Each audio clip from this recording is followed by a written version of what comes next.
Jadi ada 5 tipe hepatitis: A, B, C, D, dan E. Ya. Nah, kira-kira apakah hubungannya antara hepatitis A, B, C, D, dan E? Jadi namanya saja hepatitis A, B, C, D, dan E. Tapi sebenarnya organismenya itu sangat beda, ya. Organisme A, B, C, D, E itu sangat beda, tidak bisa disebut bersaudara, ya. Jadi kalau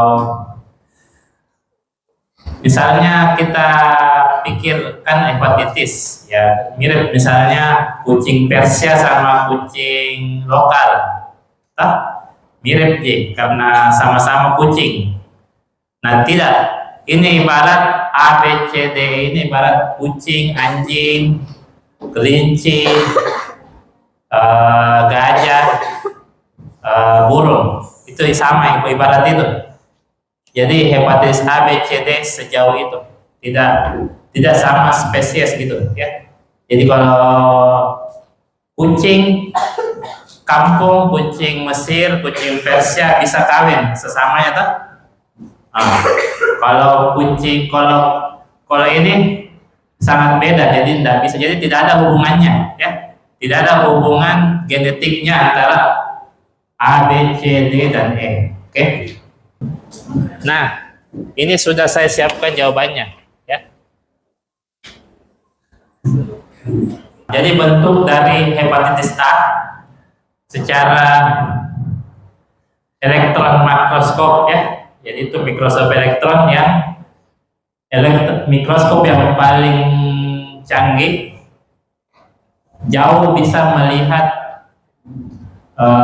benda yang paling kecil. Jadi kalau kita lihat mikroskop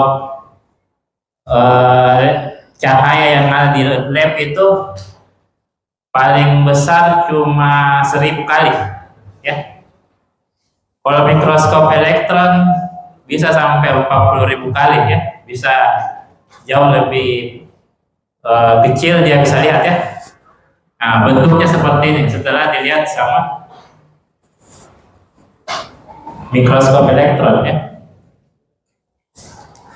Jadi ini familinya Picornaviridae, genusnya hepatovirus, ya. Jadi dia itu virus RNA. Ada namanya virus DNA, ada virus RNA. Kalau hepatitis B itu virus DNA. Kalau hepatitis A, virus RNA.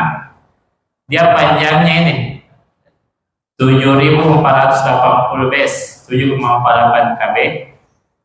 Jadi kalau kalian masih ingat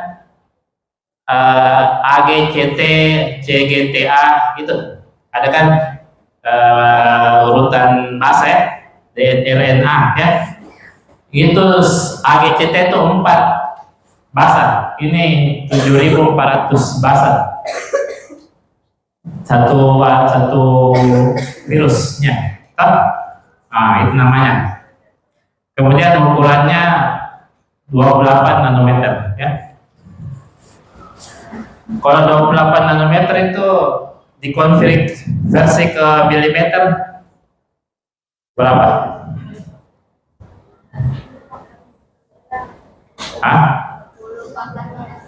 10 pangkat minus milimeter, bukan meter, minus 6. Jadi kalau kita bisa melihat itu milimeter yang sekecil itu bagi 1 juta. Bagi 1 juta itu milimeter, baru kamu bisa melihat virus, ya. Jadi ini hepatitis A, tidak ada kroniknya, dia hanya akut saja, ya.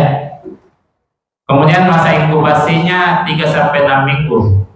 Jadi masa inkubasi itu mulai dari masuknya kuman ke dalam tubuh kita sampai timbul gejala, ya, itu namanya 3-6 minggu.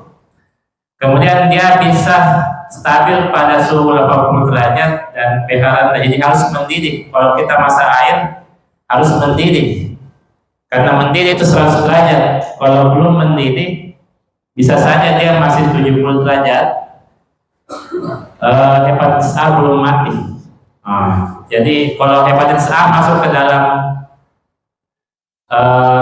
tubuh manusia, dia akan lolos menyebabkan penyakit kuning gitu ya. Jadi dia bisa transit lewat lambung karena dia tahan pada pH yang rendah. Oke?